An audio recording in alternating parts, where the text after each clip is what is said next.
ज्यादती हो गई है इमरान खान। थोड़ी देर पहले इस्लामाबाद के डिप्लोमेटिक इनक्लेव में से निकला हूँ। मुझे जो भी लोग मिले थे वो बिस्मिल्लाहिर्रहमानिर्रहीम। अस्सलाम वालेकुम नाज़रीन इकराम, पहले आप ये वीडियो देखिए फिर इस पर डिटेल में बात करते हैं। कि उन्होंने पार्टी को रिवाइव कर दिया है अनटिल अनलेस इलेक्शन का रिजल्ट सामने नहीं आता। तो अगर वो पंजाब में 8-10 कौमी असम्बली की सीटें निकाल लेते हैं तो इसका मतलब ये होगा कि उन्होंने काफी हद तक पार्टी को रिवाइव कर लिया है। लेकिन मुझे नहीं लगता कि इससे ज्यादा सीटें वो निकाल सकते हैं। अभी काफी दिन बाकी हैं, इलेक्शन रिजल्ट जो है वो आएगा तो हम बता सकेंगे। लेकिन अभी तक ना उन्होंने अपने प्रोग्राम पे जोर नहीं दिया। वो सिर्फ इस बात पे जोर दे रहे हैं कि पीटीआई वाले जो हैं वो शेर का रास्ता रोकने के लिए तीर के निशान पे अगर मोहर लगा दें तो फिर मैं जो है वो पीटीआई वालों को रिलीफ दे सकता हूँ, उनके कैदी वगैरह छोड़ सकता हूँ। तो इसका बराह रास्त पाकिस्तान के आम आदमी के मसाइल से कोई ताल्लुक नहीं है। उनको चाहिए था कि कोई ऐसा प्रोग्राम लेके आते कि जिसकी वजह से जो नौजवान हैं वो उनकी तरफ अट्रैक्ट होते। लेकिन ये करने की बजाय वो एक जो पीटीआई का वोटर या सपोर्टर है उसका वोट हासिल करने की कोशिश कर रहे हैं, जो कि मेरा ख्याल है कि एक सियासी हरबा तो जरूर है।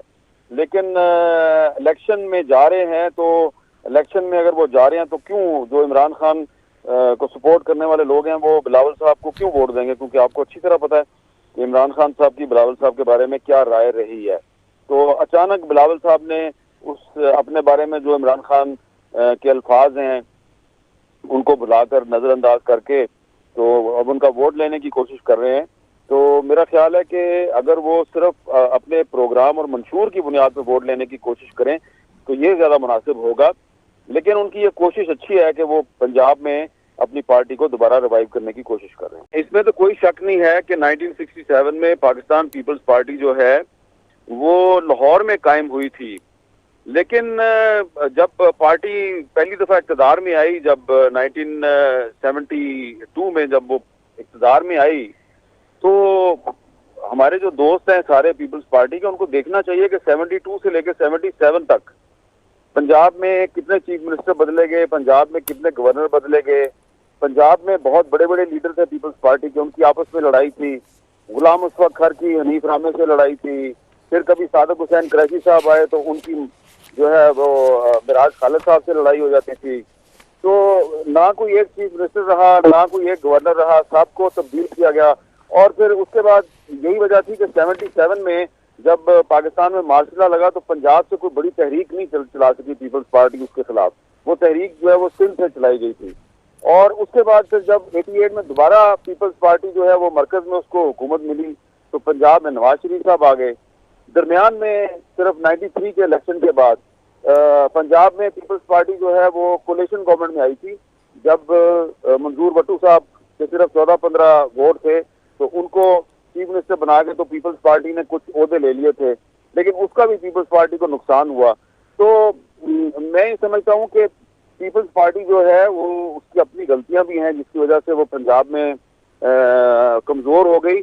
और उसमें ये हम कह सकते हैं कि 1985 का जो गैर जमाती इलेक्शन था उसने सिर्फ पंजाब में पीपल्स पार्टी को कमजोर नहीं किया बल्कि तमाम पार्टीज को तमाम पाकिस्तान में कमजोर किया। क्योंकि 1985 के इलेक्शन के वक्त पॉलिटिकल पार्टी जो थी वो हिस्सा नहीं ले सकती थी और इसीलिए गैर जमाती इलेक्शन करवाया गया था। उस इलेक्शन में 1088 इंडिपेंडेंट उम्मीदवारों ने हिस्सा लिया।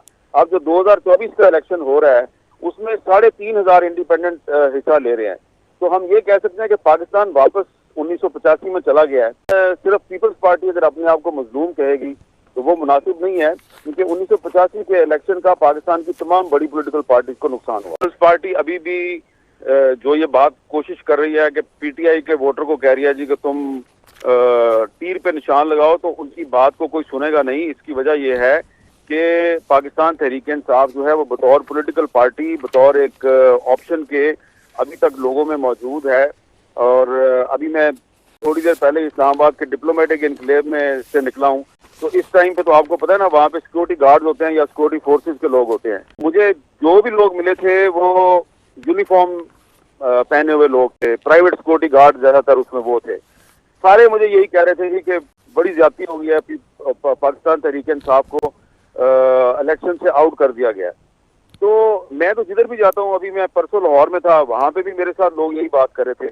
तो मुझे तो कहीं नजर नहीं आ रहा कि तहरीक-ए-इंसाफ बतौर पॉलिटिकल पार्टी जो है वो खत्म हो गई है। तो ठीक है, बिलावल साहब कोशिश कर रहे हैं उसका वोट लेने की, लेकिन आई डोंट थिंक ये 2018 में जब नवाज शरीफ साहब को नाअहल करार दिया गया था, तो उस वक्त लोग हमें कहते थे कि नवाज शरीफ साहब खत्म हो गए हैं, मुस्लिम लीग नून खत्म हो गई है, वो कभी वापस नहीं आएंगे। तो आज 2024 में तो मुस्लिम लीग नून जो है वो हमें नजर आ रही है, नवाज शरीफ साहब पे पाबंदी भी खत्म हो गई है, वो इलेक्शन भी लड़ रहे हैं। तो आपको या मुझे क्या पता कि तीन साल बाद, 4 साल बाद पाकिस्तान में क्या हो। तो पाकिस्तान में कोई चीज जो है वो मुस्तकिल बुनियादों पे कायम नहीं रहती, यहाँ पे हालात चेंज होते रहते हैं। तो अगर आज नवाज शरीफ साहब जो है उनसे पाबंदी खत्म हो गई है, तो हो सकता है आने वाले वक्त में इमरान खान पर भी पाबंदी खत्म हो जाएगी। जो ये बात कोशिश कर रही है कि पीटीआई के वोटर को कह रही है जी कि तुम तीर पे निशान लगाओ, तो उनकी बात को कोई सुनेगा नहीं। इसकी वजह यह है कि पाकिस्तान तहरीक-ए-इंसाफ जो है वो बतौर पॉलिटिकल पार्टी, बतौर एक ऑप्शन के अभी तक लोगों में मौजूद है। नाज़रीन इकराम, आपने वीडियो देखी, हामिद मीर साहब गुफ्तगू कर रहे थे, खास तौर पर बात कर रहे थे इमरान खान के मुतल्लिक और पाकिस्तान तहरीक-ए-इंसाफ के मुतल्लिक, कि बहुत सारे लोगों की ख्वाहिश थी कि तहरीक-ए-इंसाफ को खत्म कर दिया जाए ताकि उसके मुतबादल में एक बहुत सी पार्टियां भी बनाएगी। नाज़रीन इकराम, हामिद मीर साहब का कहना था कि माजी के अंदर बहुत सी पार्टियों को खत्म करने की कोशिश की, उन्होंने मिसाल दी, नून लीग की मिसाल दी, नवाज शरीफ की मिसाल दी, लेकिन कहा कि पॉलिटिकल पार्टियों को कभी खत्म नहीं किया जा सकता। नाज़रीन इकराम, इमरान खान से जो उनके वकला हैं वो तो मुलाकात कर रहे हैं, लेकिन एक और भी सोशल मीडिया पर एक खबर चली कि हामिद मीर साहब की मुलाकात हुई है, लेकिन ये मुलाकात हुई है या नहीं हुई ये कंफर्म नहीं है, क्योंकि हामिद मीर साहब ने बड़ी जबरदस्त बात यहां पर कही कि तहरीक इंसाफ का वोट बिलावल भुट्टो या पाकिस्तान पीपल्स पार्टी कभी नहीं ले सकती। पाकिस्तान पीपल्स पार्टी के मुतालिक या बिलावल भुट्टो के मुतालिक इमरान खान का क्या पॉइंट ऑफ व्यू था, इमरान खान उनके मुतालिक क्या कहते थे, वो पूरी दुनिया जानती है।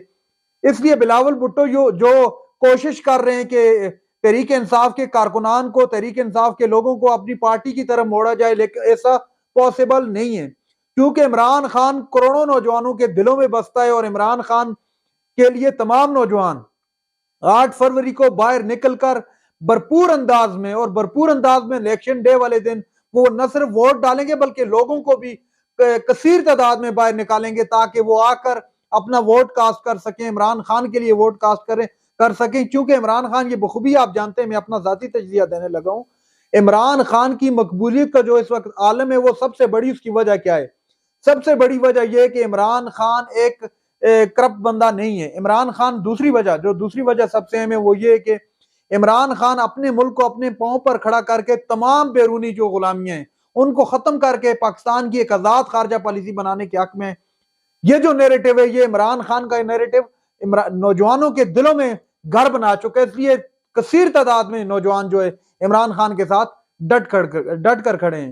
नाज़रीन इकराम, ये थी आज की हमारी वीडियो। चैनल पर जो नए, चैनल को सब्सक्राइब कर लें। अगली वीडियो तक के लिए अल्लाह हाफिज।